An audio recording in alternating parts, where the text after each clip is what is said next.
रीमा और सीमा दो जुड़वा बहनें थीं। दोनों दिखने में बिल्कुल एक जैसी ही थी, लेकिन रीमा काली थी और सीमा गोरी। उनके माता पिता अक्सर उनसे कहते थे, भगवान ने जानबूझकर ही एक को काली और एक को गोरी बनाया है।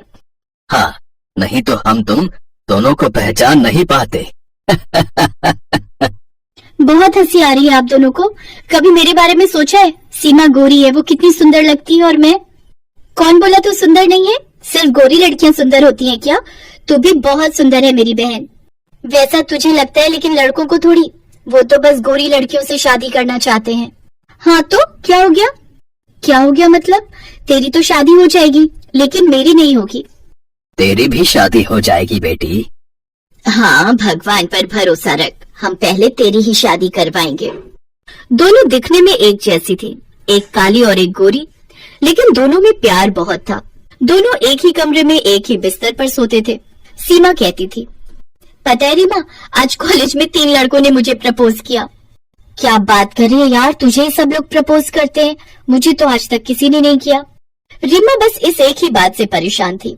उन दोनों की शादी की उम्र हो गई, लड़के आने लगे और रीमा को रिजेक्ट करके जाने लगे। रीमा दिन ब दिन दुखी होती गई।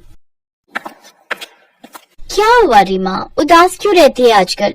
मेरी शादी नहीं होगी, मैं कुंवारी ही रह जाऊंगी। नहीं मेरी बहन, तेरी शादी तो होकर ही रहेगी। हाँ, मुझे भी पहले यही लगता था, लेकिन अब लग रहा है कि रीमा की बात सच है। पिताजी, मेरे पास एक आइडिया है, इधर आओ। लड़कों को काली लड़की पसंद नहीं आ रही है, लेकिन उन्हें एक गोरी लड़की तो पसंद है ना? हाँ, लेकिन तू कहना क्या चाहती है बेटी? सुनो माँ, रीमा की जगह मैं लड़कों के सामने आऊंगी, लड़के शादी के लिए मान जाएंगे। उसके बाद मंडप में क्या होगा? मंडप में रीमा शादी में बैठेगी, बस चेहरा छुपाकर। नहीं नहीं, मुझे ये सब कुछ ठीक नहीं लग रहा। शादी के बाद तो मुझे ससुराल जाकर चेहरा दिखाना ही होगा, तब मैं क्या करूंगी? सुन मेरी बात। सीमा ने कुछ बताया। सीमा का आइडिया जबरदस्त था। इसके अलावा रीमा के पास और कोई चारा ही नहीं था। अगले दिन अभिनव नाम का एक लड़का रीमा को देखने के लिए आया और सीमा उसके सामने सज धज कर आई।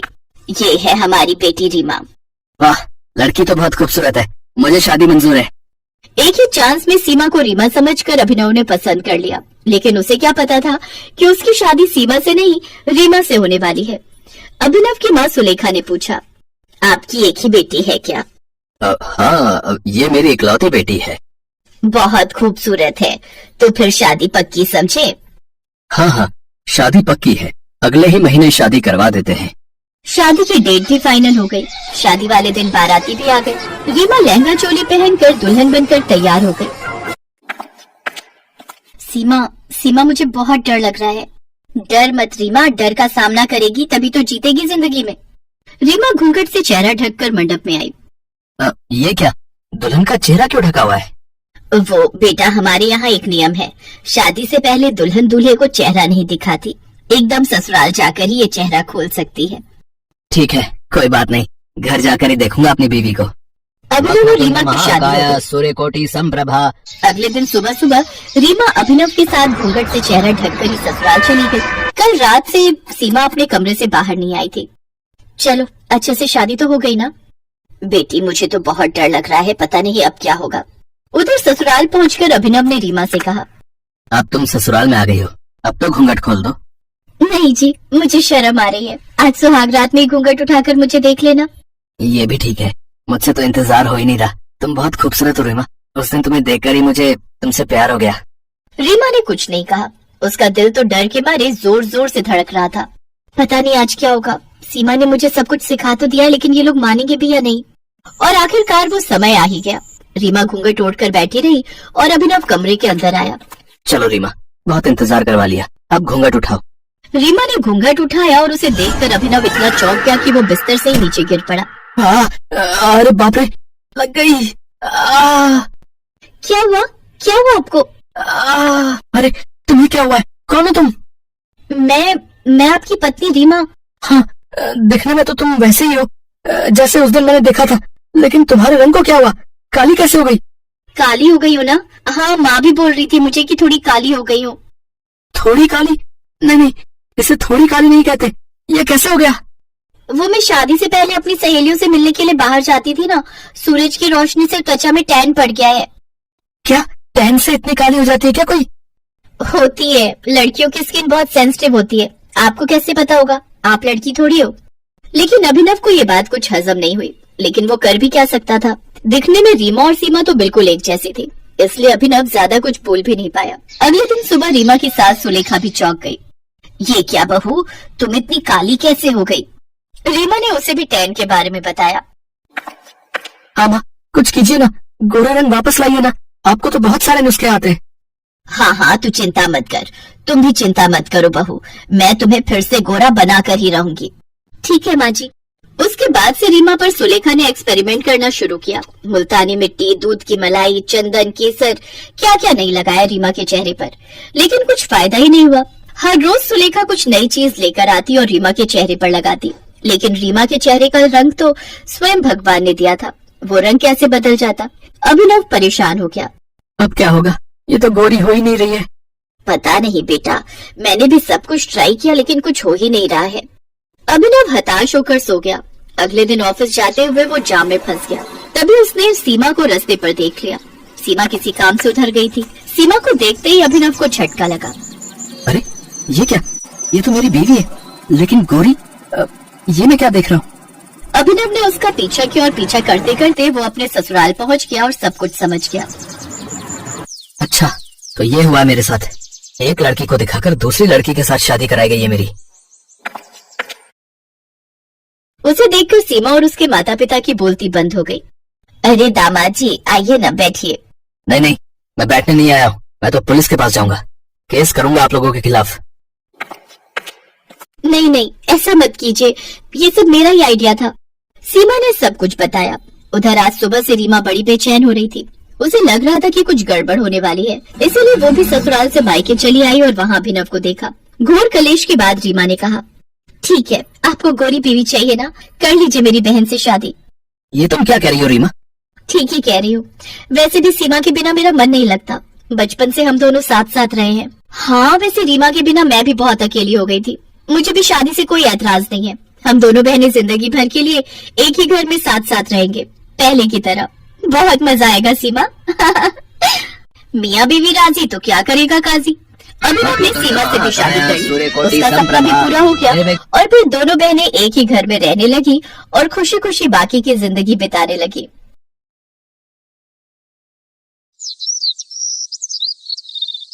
कहते हैं बहनों के बीच में प्यार का अटूट रिश्ता होता है, लेकिन ये कलयुग है और कलयुग में तो प्यार पैसा देकर ही किया जाता है। ऐसे ही गांव में एक गरीब किसान के घर 3 बेटियां पैदा हुई थी। किसान ने तीनों का नाम रितु, राखी और रीना रखा था, लेकिन तीनों बेटियां जब 18 साल की हो गईं, तब वो किसान और उसकी पत्नी एक एक्सीडेंट में मारे गए। तीनों बेटियां अनाथ हो गई। अब इस दुनिया में हमारा कोई नहीं है। पिताजी हमारे लिए कितनी मेहनत करते थे, अब हमें कौन खाना खिलाएगा, हम क्या करें। तीनों एक दूसरे को पकड़कर रोने लगे। फिर 2 दिनों के बाद रितु ने कहा, राखी, रीना, हमें शादी कर लेनी चाहिए, तभी हमें इस गरीबी से मुक्ति मिलेगी। लेकिन हमसे शादी करेगा कौन, हम तो दहेज भी नहीं दे सकते। तो क्या हुआ, आजकल के लड़के लड़की देखते ही फिदा हो जाते हैं, बस अमीर लड़कों को प्यार के जाल में फंसाकर शादी कर लो, बात खत्म। लेकिन रीना को ये बात पसंद नहीं आई। उसने कहा, नहीं नहीं, किसी और के भरोसे क्यों रहना है, हम खुद करेंगे कुछ। तो पागल है क्या रीना, कुछ करने में सालों लग जाएंगे, शादी करने से सब कुछ बना बनाया मिल जाएगा।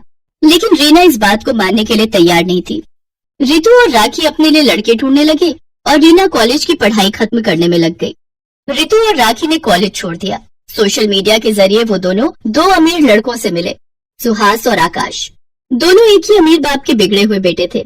रितु और राखी ने उन दोनों को अपने प्यार के जाल में फंसा लिया और कुछ ही दिनों के अंदर उन लोगों ने शादी भी कर ली।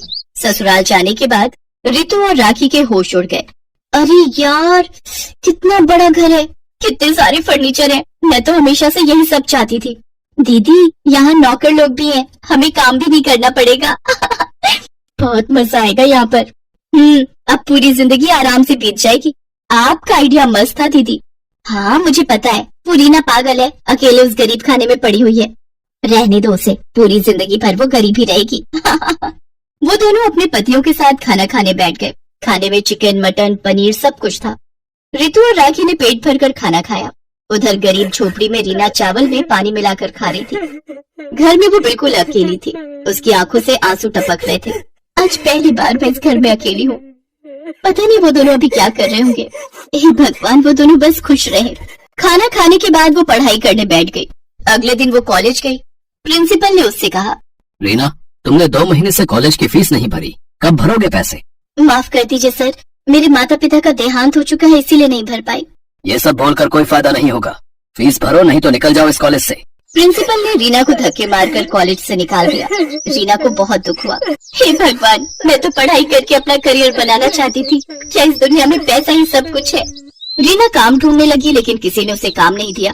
अगले दिन सुबह रीना जब घर का काम कर रही थी, तब उसके घर के बाहर एक गाड़ी आकर रुकी। गाड़ी में से ऋतु और राखी बाहर आई। अरे दीदी, आओ आओ, मुझे लगा कि आप लोग इस घर में कभी नहीं आओगे। नहीं नहीं, हमें तो आना ही था, हमें देखना था कि तू किस हालत में है। हाँ हाँ, तूने हमारी बात नहीं मानी। हम देख कितनी बड़ी गाड़ी में घूम रहे हैं। अच्छी बात है दीदी, लेकिन मुझे खुद से कुछ करना है, पति के पैसों से ऐश नहीं करनी है। तू खुद कुछ नहीं कर पाएगी। वैसे कॉलेज नहीं गई आज? वो कॉलेज की फीस नहीं दे पाई ना, इसीलिए कॉलेज से मुझे निकाल दिया। यही होना था। अब कर ले तुझे जो करना है, हम तो पति के पैसों पर ही ऐश करेंगे। वो दोनों गाड़ी में बैठकर चले गए। रीना को अपना पेट पालना था, लेकिन उसके पास ज्यादा पैसे नहीं थे। रीना के पास जितने भी पैसे थे, उन पैसों से रीना ने चावल और राजमा खरीदा और बाजार में राजमा चावल बेचने लगी। राजमा चावल खा लो, राजमा चावल, राजमा चावल खा लो, स्वादिष्ट राजमा चावल। 2 महीने बीत गए।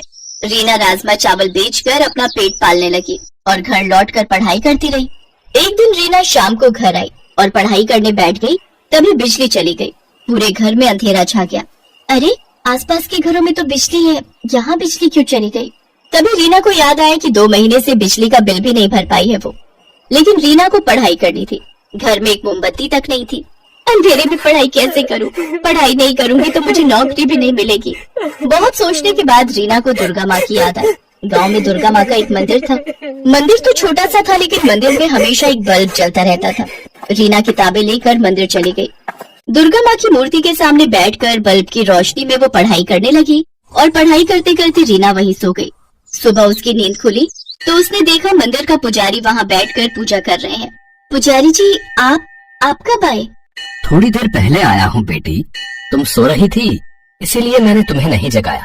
लेकिन तुम यहाँ किताबें लेकर पढ़ाई क्यों कर रही हो बेटी? रीना ने उनसे सब कुछ कहा। पुजारी ने सब कुछ सुना और रीना से कहा, ठीक है बेटी, अब से तुम मंदिर में ही रहकर पढ़ सकती हो। यहाँ मैं तुम्हारे पढ़ने और खाने का इंतजाम कर दूंगा। तुम बस पढ़ाई करो और दुर्गा माँ को मन ही मन बुलाओ। दुर्गा माँ तुम्हें निराश नहीं करेंगी। रीना घर छोड़कर मंदिर में ही रहने लगी। उसने राजमा चावल बेचना छोड़ दिया और अपना पूरा वक्त पढ़ाई पर देने लगी। उधर उसकी दोनों बहनें ऐशो आराम से जिंदगी बिता रही थी। उन्हें किसी भी चीज की कमी नहीं थी। लेकिन एक दिन ऋतु के साथ सुहास का किसी बात को लेकर झगड़ा हो गया। आकाश ने सुहास से कहा, भैया, ऋतु और राखी के चोचले दिन ब दिन बढ़ते जा रहे हैं। वही तो देख रहा हूँ, कुछ करना पड़ेगा। इन दोनों को हमारी जिंदगी से निकाल देते हैं, हमें तो कोई भी लड़की मिल जाएगी। तूने ठीक कहा आकाश, अब ऋतु से मन उठ गया मेरा। मुझे भी अब राखी पसंद नहीं आ रही है। ऋतु और राखी को आइडिया भी नहीं था कि उन लोगों के साथ क्या होने वाला है। उसी दिन रीना का इंटरव्यू था। उसने दुर्गा माँ के सामने हाथ जोड़कर कहा, हे दुर्गा माँ, मेरे पास कॉलेज की डिग्री नहीं है, बस मुझे किसी भी तरह ये नौकरी मिल जाए, फिर मैं धूमधाम से आपकी पूजा करूंगी। रीना इंटरव्यू में गई। कंपनी के मालिक ने पूछा, तुम्हारे पास तो कॉलेज की डिग्री नहीं है, तुमने कॉलेज खत्म ही नहीं किया, तुम्हें हम ये नौकरी क्यों दे भाई? सर, मैं गरीबी की वजह से कॉलेज खत्म नहीं कर पाई, लेकिन बड़ी मेहनत से पढ़ाई पूरी की है। आप मुझसे कोई भी सवाल पूछ लीजिए। कंपनी के मालिक ने प्रश्न पूछा और रीना ने सभी का सही उत्तर दिया। उसे नौकरी मिल गई। उसकी आंखों से खुशी के आंसू टपकने लगे। उसने अपने दम पर गरीबी से मुक्ति पा ली। उधर सुहास और आकाश ने 2 नई लड़कियों से शादी कर ली और उन्हें घर ले आए। ऋतु और राखी चौंक गई। सुहास और आकाश ने उन दोनों को घर से निकाल दिया। ऋतु और राखी रातों रात फिर से गरीब हो गए। वो दोनों रोते हुए अपने पुराने घर में लौट आए और देखा रीना पुराना घर तोड़कर नया घर बना रही है। अरे दीदी, आप दोनों, क्या बात है? तुझे नौकरी मिल गई बहन?